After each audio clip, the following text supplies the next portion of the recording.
Hello and welcome to the sociocratic academy. This is Bhavesh Pandey और मैं आपका स्वागत करता हूं हमारे नई वीडियो में। और अब हम स्टार्ट करने जा रहे हैं नाइन्थ का बैच। जैसे कि मेरे पास कमेंट्स आए थे काफ़ी बच्चों के कि सर नाइन्थ का बैच स्टार्ट करिए, तो टेंथ के साथ साथ मैं नाइन्थ का भी बैच को ऑन गोइंग रखूँगा और इस बैच का नाम होगा हमारा समृद्ध बैच। ये समृद्ध बैच पूरे साल चलने वाला है और इसके अंदर आपको हर चैप्टर का लेक्चर एक्सप्लेनेशन दिया जाएगा, विद आपको नोट्स प्रोवाइड करे जाएंगे और एवरी चैप्टर के अंदर इंपॉर्टेंट क्वेश्चंस की पीडीएफ भी मैं आपको प्रोवाइड करने वाला हूं। तो समृद्ध बैच से जुड़े रहिए। I hope you will like it.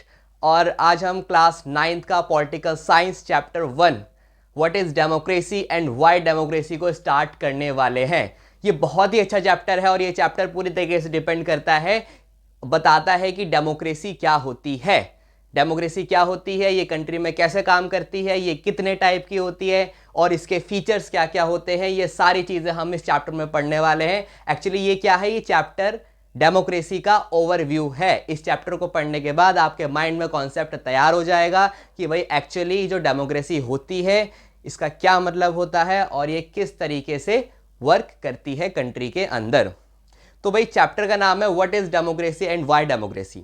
ये चैप्टर आपसे सीधे सीधे पूछ रहा है कि आप डेमोक्रेसी से क्या समझते हैं और पूछ रहा है कि डेमोक्रेसी हमारे लिए क्यों ज़रूरी होती है।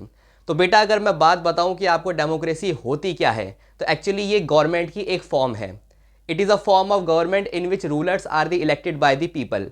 ये गवर्नमेंट का एक ऐसा रूप होता है, एक ऐसा टाइप होता है जिसके अंदर हमारे जो रूलर्स होते हैं, यानी कि जो हमारे नेता होते हैं, जो हमारे पॉलिटिशियंस होते हैं, जो कंट्री को रूल करते हैं, ये इलेक्ट करे जाते हैं बाय द पीपल। हमारे देश की जनता इनको वोट दे के चुनती है और भाई इन पे भरोसा करती है कि आने वाले 5 सालों के लिए हमारी कंट्री के लिए अच्छा काम करेंगे। तो जहां पर रूलर्स चुने जाते हैं जनता के द्वारा, उस कंट्री को हम बोलते हैं डेमोक्रेटिक कंट्री, या फिर हम कह सकते हैं कि वहां पे डेमोक्रेसी है। उस कंट्री में डेमोक्रेसी होती है जहां पे लोगों को ये राइट है, जहां पे लोगों को ये राइट है कि वो वोट देकर अपना फेवरेट पॉलिटिशियन चुन सकते हैं, अपना कैंडिडेट चुन सकते हैं, अपना रूलर चुन सकते हैं। और वो रूलर क्या करते हैं, वो रूलर उस कंट्री को रन करते हैं। वो रूलर्स जो पीपल्स के द्वारा चुने गए हैं, वो रूलर्स अकॉर्डिंग टू कॉन्स्टिट्यूशन काम करते हैं और कंट्री को आगे बढ़ाते हैं। तो भाई डेफिनेशन इसमें सिंपल सी डेफिनेशन है इसकी डेमोक्रेसी की। Democracy is a form of government in which rulers are elected by the people. ये गवर्नमेंट का एक ऐसा रूप माना जाता है जहां पे जो लोग गवर्नमेंट को चला रहे हैं वो सीधा सीधा पीपल्स के द्वारा इलेक्ट किए जाते हैं। बीच में कोई भी ऐसा पर्सन नहीं आएगा जो इस प्रोसेस को इंटरप्ट करे। और इस पूरे फॉर्म को हम क्या बोलते हैं, डेमोक्रेटिक कंट्री। तो भाई हमारी जो डेमोक्रेसी होती है वो बेसिकली 3 चीज़ों पे डिपेंड करती है कि एक अच्छी डेमोक्रेसी 3 चीज़ों पे डिपेंड करेगी। वो 3 चीज़ें क्या होती हैं, एक होता है आपका रूलर्स, एक होता है आपका इलेक्शन और एक होता है आपका पीपल। एक अच्छी डेमोक्रेसी इन 3 चीज़ों पे डिपेंड करती है। अगर मैं रूलर की बात करूं तो ये वो व्यक्ति होते हैं जिनको वोट दिया जाता है। जैसे कि अगर मैं वोट देने जाता हूं अपने फेवरेट पॉलिटिशियन को, तो जिसको मैंने वोट दिया है वो मेरे लिए रूलर है। और वो रूलर क्या करेगा, वो रूलर पॉलिसीज़ और लॉज बनाने में का काम करता है। तो रूलर्स हमेशा अच्छे होने चाहिए, रूलर्स हमेशा डेमोक्रेटिक होने चाहिए। हमें ऐसे रूलर्स को वोट नहीं देना चाहिए जो हमारी कंट्री के लिए आगे जाके बेकार साबित हो जाए। और भाई डेमोक्रेसी डिपेंड करती है इलेक्शन प्रोसेस में। देखो हर कंट्री इलेक्शंस करवाती है, दुनिया की ऐसी कोई भी कंट्री नहीं है जहां पे इलेक्शंस हो। अगर हम 2-4 कंट्री को छोड़ दें तो बाकी all over the world elections करवाए जाते हैं। लेकिन जब भी इलेक्शन का प्रोसेस कंट्री में करवाया जाता है तो हमें यह ध्यान रखना चाहिए कि बिल्कुल फ्री एंड फेयर तरीके से होना चाहिए। किसी भी तरीके की चीटिंग इलेक्शन के अंदर नहीं होनी चाहिए। अगर इलेक्शंस के अंदर चीटिंग हो रही है तो वो हमारी अच्छी डेमोक्रेसी नहीं मानी जाती है। तो इलेक्शन भी क्या है, हमारा डेमोक्रेसी का एक बहुत ही इंपॉर्टेंट कंपोनेंट है। डेमोक्रेसी इलेक्शन पर टिकी हुई है, इलेक्शन प्रोसेस बहुत अच्छा होना चाहिए। उसी तरीके से हमारे रूलर्स भी बहुत अच्छे होने चाहिए एक अच्छी डेमोक्रेटिक कंट्री के लिए। और तीसरा जो सबसे जरूरी कंपोनेंट होता है डेमोक्रेसी का, वो है पीपल। मतलब कि सभी लोगों के पास वोटिंग राइट होना चाहिए। अगर कोई कंट्री डेमोक्रेसी को फॉलो कर रही है तो उसको ये इंश्योर करना चाहिए कि वहां पे जितने भी लोग रह रहे हैं उनके पास वोटिंग राइट हो। तो ये 3 चीज़ें हमारी डेमोक्रेसी को स्ट्रांग बनाती है, वहां के रूलर्स, वहां का इलेक्शन प्रोसेस और वहां के लोग। तो भाई इससे आगे अगर हम बढ़ें कि आप सोच के चलो जहां पे ये चीज़ें नहीं हो रही हैं, जहाँ के रूलर्स अच्छे नहीं हैं, जहाँ के इलेक्शन प्रोसेस बहुत ख़राब है और जहाँ पे पीपल्स को वोटिंग राइट नहीं है, क्या आप उस कंट्री को डेमोक्रेटिक कंट्री मानोगे? तो आपका जवाब होगा कि सर बिल्कुल नहीं, वो कंट्री डेमोक्रेटिक कंट्री नहीं हो सकती जहाँ पे ना रूलर्स अच्छे हैं, जहाँ का ना इलेक्शन प्रोसेस अच्छा है और जहाँ पे ना लोगों को वोटिंग राइट्स दिया जाता है। तो इन कंट्रीज़ को हम डेमोक्रेटिक कंट्री नहीं बोलते हैं। अब बात आती है कि इन कंट्री को डेमोक्रेटिक कंट्री नहीं बोलते तो फिर क्या बोला जाता है? तो यहीं से हमारा नेक्स्ट टॉपिक स्टार्ट होता है, that is forms of democracy. Forms of democracy, democracy कितने टाइप की हो सकती है? तो भाई सीधे सीधे डेमोक्रेसी दो टाइप की होती है। पहली आती है हमारी डेमोक्रेटिक गवर्नमेंट। डेमोक्रेसी दो टाइप की होती है, डेमोक्रेटिक और नॉन डेमोक्रेटिक। डेमोक्रेटिक गवर्नमेंट वो गवर्नमेंट है जो डेमोक्रेसी के तीनों कंपोनेंट को फॉलो करती है, जिनके रूलर्स भी अच्छे हैं, जहां का इलेक्शन प्रोसेस भी अच्छा है और जहां पे पीपल्स को वोटिंग राइट है। तो मैंने कुछ कैरेक्टरिस्टिक्स बनाई हैं अच्छी डेमोक्रेसी की। वो क्या है? जैसे कि अ democratic country always holds election. एक अच्छी डेमोक्रेटिक कंट्री वही होगी जो हर बार इलेक्शन करवाती है और लोगों को अपने रूलर्स चेंज करने का राइट देती है।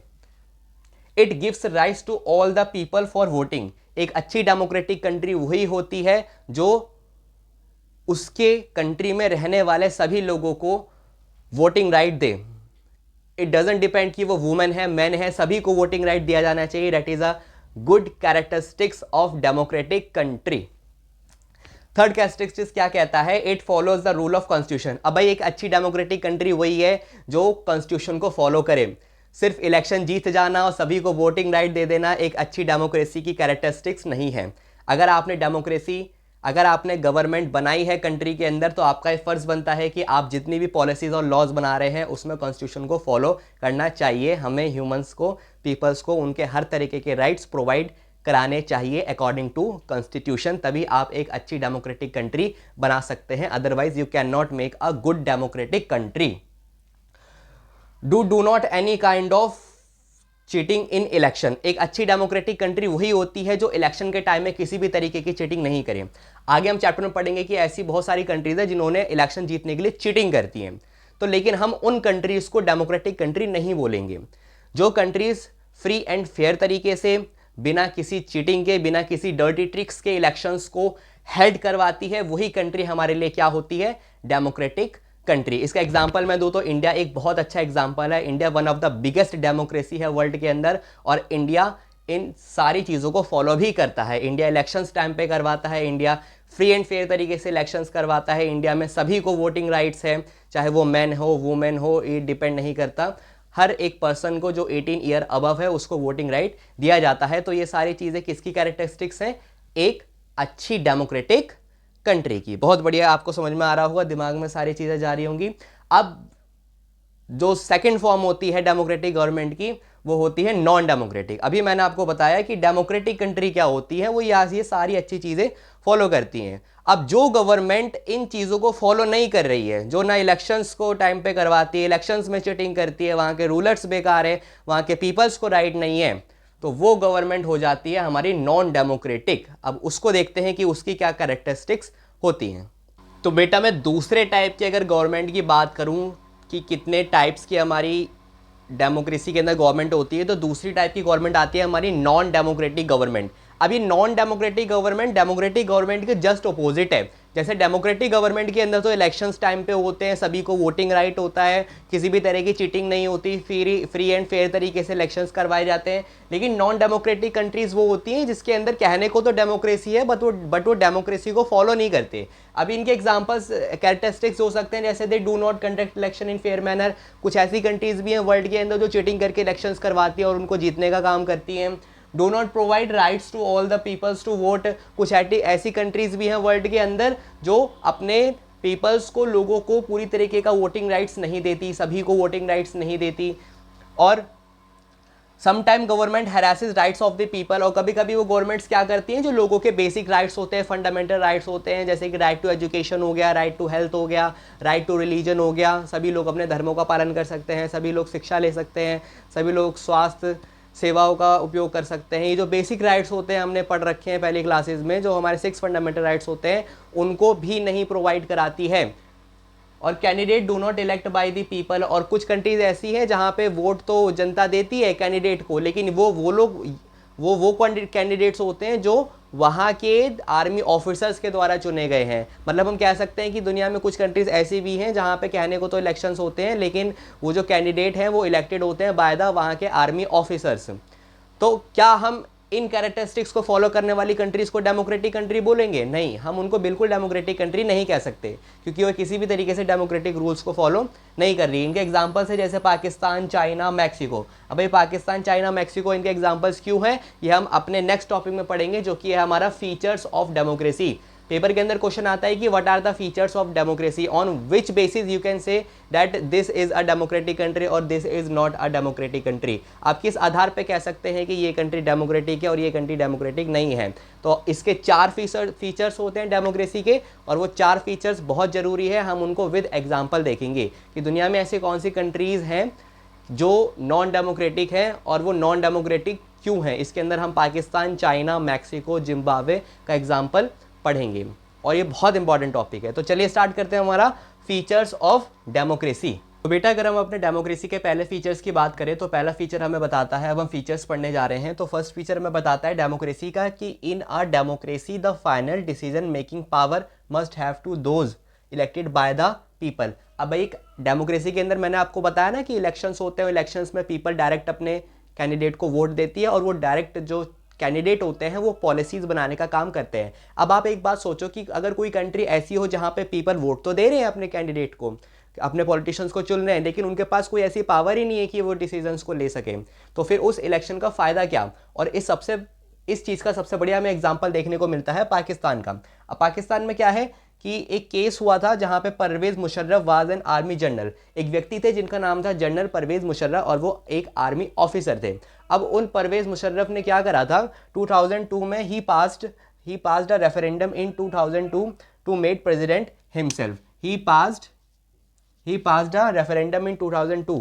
उन्होंने एक रेफरेंडम पास करा 2002 में, और उस रेफरेंडम में क्या बताया गया, उन्होंने अपने आप को एज अ प्रेसिडेंट डिक्लेयर कर दिया था। उन्होंने अपने आप को ओवर पावर करते हुए 2002 में एक पॉलिसी बनाई थी, रेफरेंडम पास करवाया था पार्लियामेंट के अंदर, और उस रेफरेंडम को पास हो जाने से वो वहाँ के प्रेसिडेंट की पोस्ट उन्होंने वहाँ पे ले ली थी। And in August 2002 he passed a legal framework that stipulated only army officer and president have power to pass any policy।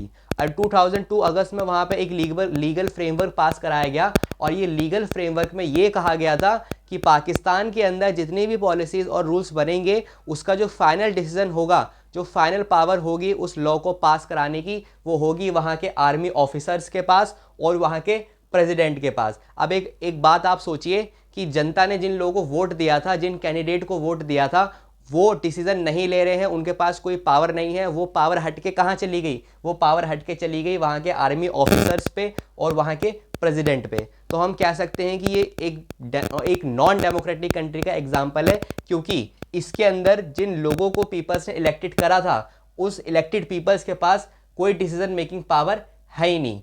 और एक अच्छी डेमोक्रेसी का फीचर ये होता है कि in a democracy that the final decision making power must have to those, उन लोगों के पास होनी चाहिए जो इलेक्ट किए गए हैं बाय द पीपल। लेकिन पाकिस्तान का एग्जाम्पल हमें ये बताता है कि जो पीपल्स के द्वारा इलेक्टेड पर्सन्स हैं उनके पास ऐसी कोई पावर नहीं है दी गई कि वो डिसीजन को पास कर सके। वो पावर परवेज़ मुशर्रफ जनरल ने कहाँ ट्रांसफ़र करा ली थी? आर्मी ऑफिसर्स के पास, और प्रेसिडेंट जो कि वो खुद बन गए थे, अपने आप को वो पावर दे दी गई थी। तो Pakistan is an example of non democratic country. Second feature देखते हैं, सेकंड फीचर क्या बताता है हमें। तो बेटा सेकंड फीचर ऑफ डेमोक्रेसी हमें बताता है कि in a democracy must be based on free and fair election.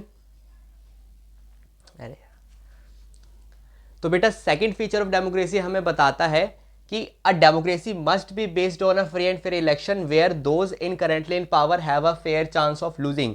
कि भाई डेमोक्रेसी के अंदर जो भी रूलिंग पार्टी होती है ना, अगली बार जब भी इलेक्शंस होंगे तो उसके भी हारने के चांसेस होने चाहिए। वो पार्टी को कुछ ऐसी ट्रिक्स नहीं अपनानी चाहिए कि जिससे कि उसके हारने के चांस ही खत्म हो जाए, जिससे कि उसका कंपटीशन ही खत्म हो जाए। तो क्या ऐसा हो सकता है? हम 2 कंट्री का एग्जाम्पल देखते हैं कि चाइना में एनपीसी पार्लियामेंट है। अब एनपीसी पार्लियामेंट का मतलब है national people of Congress. National people of Congress के अंदर 3000 मेंबर होते हैं और वो 3000 मेंबर चुने जाते हैं पीपल बाय द पीपल चुने जाते हैं। और ये 3000 मेंबर क्या करते हैं, वहां का प्रेसिडेंट चुनते हैं। नेशनल पीपल ऑफ कांग्रेस के 3000 मेंबर वहां का प्रेसिडेंट चुनते हैं। लेकिन ये जो 3000 मेंबर्स होते हैं, इस 3000 मेंबर्स में से सारे के सारे मेंबर्स वहां के पीपल नहीं चुनते, आधे मेंबर्स वहां के आर्मी ऑफिसर चुनते हैं। तो अब आप एक मुझे बात बताइए कि क्या ऐसा करने से, अरे यार,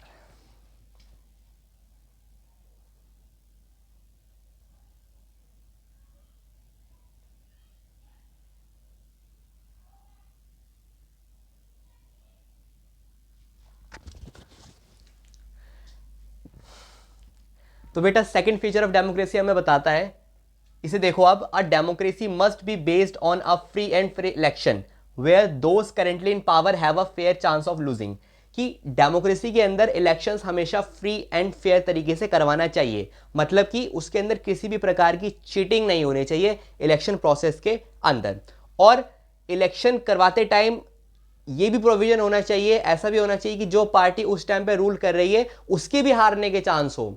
ऐसा नहीं होना चाहिए कि वो पार्टी कभी हार ही नहीं रही और बार बार एक ही पार्टी इलेक्शन को जीतती जा रही है, जीतती जा रही है, जीतती जा रही है। अगर ऐसा हो रहा है तो आप कहोगे कि वो कंट्री डेमोक्रेटिक कंट्री नहीं है, जिसके अंदर एक ही पार्टी, एक ही रूलिंग पार्टी बार बार इलेक्शन जीत रही है। अगर वो बार बार इलेक्शन जीत रही है तो इसका मतलब बेटा ये है कि वो इलेक्शंस में कहीं ना कहीं पे चिटिंग हो रही है।